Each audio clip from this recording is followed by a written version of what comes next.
جب معاملات تمہاری پہنچ سے نکل جائیں تو اللہ پہ چھوڑ دو، وہ سب کچھ ایسے کرے گا کہ تم کبھی سوچ بھی نہیں سکتے۔ سر اٹھا کر بھی دعا مانگنا جائز ہے، مگر سجدہ کر لیجئے، تاثیر بدل جائے گی۔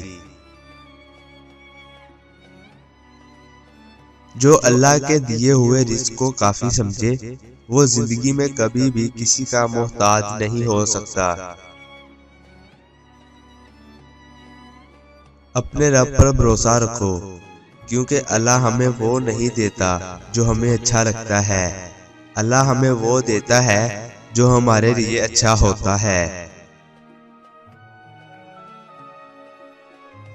خوشیاں چاہتے ہو تو خوشیاں بانٹو، جو دوسروں میں خوشیاں بانٹتے ہیں میرا رب انہیں خوش رکھتا ہے۔ ماں وہ ہستی ہے جو گناہ گار کو بھی دوزخ سے بچا لیتی ہے۔ جب تم نماز نہیں پڑھتے تو یہ مت سوچو کہ وقت نہیں ملا، بلکہ یہ سوچو کہ تم سے ایسی کون سی خطا ہوئی ہے جس کی وجہ سے اللہ تعالیٰ نے تمہیں اپنے سامنے کھڑا کرنا پسند نہیں کیا۔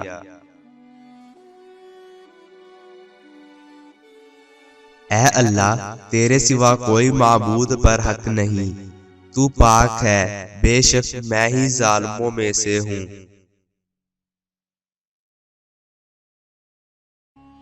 اے بندے، جس نے تجھے بنایا اس سے بہتر تجھے کون سمجھے گا، بس اس پر بھروسہ رکھ۔